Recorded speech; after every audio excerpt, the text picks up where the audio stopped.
CHAPTER V. THE IDIOT. The man who now entered the room was about 50 years old, with a pale, attenuated face pitted with smallpox, long grey hair, and a scanty beard of a reddish hue. Likewise he was so tall that on coming through the doorway he was forced not only to bend his head, but to incline his whole body forward. He was dressed in a sort of smock that was much torn, and held in his hand a stout staff. As he entered he smote this staff upon the floor, and, contracting his brows and opening his mouth to its fullest extent, laughed in a dreadful, unnatural way. He had lost the sight of one eye, and its colourless pupil kept rolling about and imparting to his hideous face an even more repellent expression than it otherwise bore. "Hullo, you are caught!" he exclaimed as he ran to Woloda with little short steps, and seizing him round the head, looked at it searchingly. Next he left him, went to the table, and with a perfectly serious expression on his face began to blow under the oilcloth and to make the sign of the cross over it.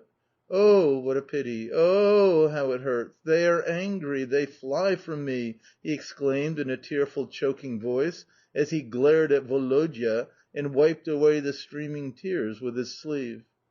His voice was harsh and rough, all his movements hysterical and spasmodic, and his words devoid of sense or connection, for he used no conjunctions. Yet the tone of that voice was so heart-rending, and his yellow deformed face at times so sincere and pitiful in its expression, that as one listened to him it was impossible to repress a mingled sensation of pity, grief, and fear. This was the idiot Grisha. Whence he had come, or who were his parents, or what had induced him to choose the strange life which he led, no one ever knew.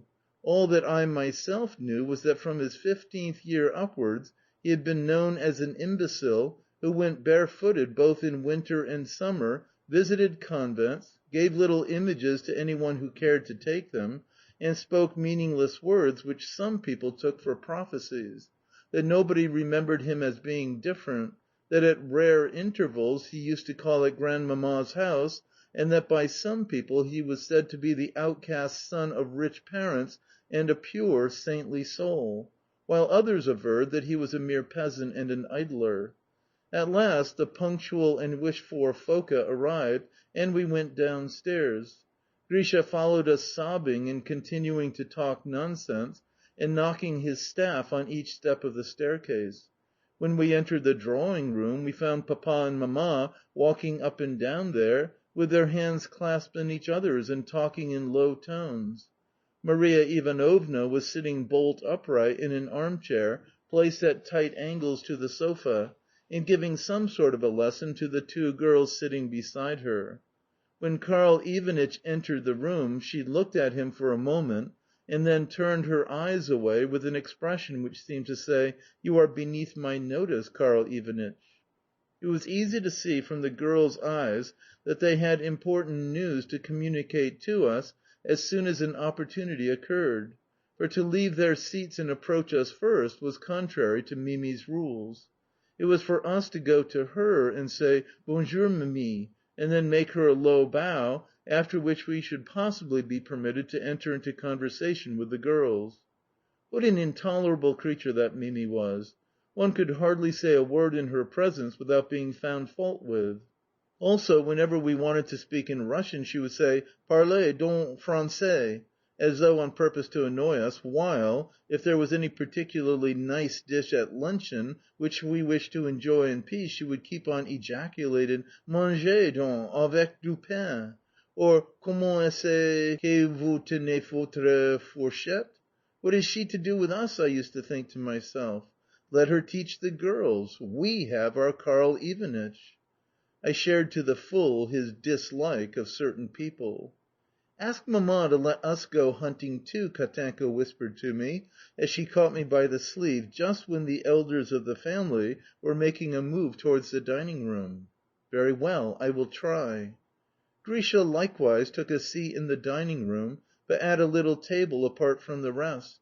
He never lifted his eyes from his plate, but kept on sighing and making horrible grimaces, as he muttered to himself, "What a pity! It has flown away! The dove is flying to heaven! The stone lies on the tomb!" and so forth.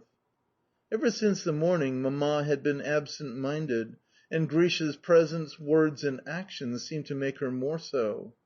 "By the way, there is something I forgot to ask you," she said, as she handed Papa a plate of soup. "What is it?" "That you will have those dreadful dogs of yours tied up. They nearly worried poor Grisha to death when he entered the courtyard, and I am sure they will bite the children some day." No sooner did Grisha hear himself mentioned than he turned towards our table and showed us his torn clothes. Then, as he went on with his meal, he said, "He would have let them tear me in pieces, but God would not allow it. What a sin to let the dogs loose, a great sin! But do not beat him, master, do not beat him. It is for God to forgive. It is past now." "What does he say?" said Papa, looking at him gravely and sternly. "I cannot understand him at all." "I think he is saying," replied Mamma, "that one of the huntsmen set the dogs on him, but that God would not allow him to be torn in pieces. Therefore he begs you not to punish the man." "Oh, is that it?" said Papa. "How does he know that I intended to punish the huntsman? You know, I am not very fond of fellows like this," he added in French, "and this one offends me particularly. Should it ever happen that..." "Oh, don't say so!" interrupted Mamma, as if frightened by some thought. "How can you know what he is?" "I think I have plenty of opportunities for doing so, since no lack of them come to see you. All of them the same sort, and probably all with the same story." I could see that Mamma's opinion differed from his, but that she did not mean to quarrel about it. "Please hand me the cakes," she said to him. "Are they good to day or not?" "Yes, I am angry," he went on as he took the cakes and put them where Mamma could not reach them. "Very angry at seeing supposedly reasonable and educated people let themselves be deceived." And he struck the table with his fork. "I asked you to hand me the cakes," she repeated with outstretched hand. "And it is a good thing," Papa continued as he put the hand aside, "that the police run such vagabonds in. All they are good for is to play upon the nerves of certain people who are not already overstrung in that respect," and he smiled, observing that Mamma did not like the conversation at all. However, he handed her the cakes. "All that I have to say," she replied, "is that one can hardly believe that a man who, though 60 years of age, goes barefooted, winter and summer, and always wears chains of 2 pounds weight, and never accepts the offers made to him to live a quiet, comfortable life, it is difficult to believe that such a man should act thus out of laziness."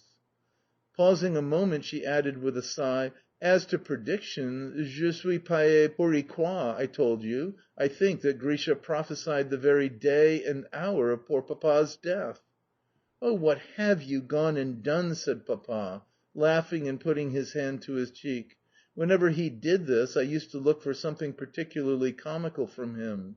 "Why did you call my attention to his feet? I looked at them and now can eat nothing more." Luncheon was over now, and Lubotshka and Katenka were winking at us, fidgeting about in their chairs and showing great restlessness. The winking, of course, signified, "Why don't you ask whether we, too, may go to the hunt?" I nudged Woloda, and Woloda nudged me back, until at last I took heart of grace and began, at first shyly, but gradually with more assurance, to ask if it would matter much if the girls, too, were allowed to enjoy the sport. Thereupon a consultation was held among the elder folks, and eventually leave was granted. Mamma, to make things still more delightful, saying that she would come too. End of chapter 5. Recording by Expatriate in Bangor, Maine.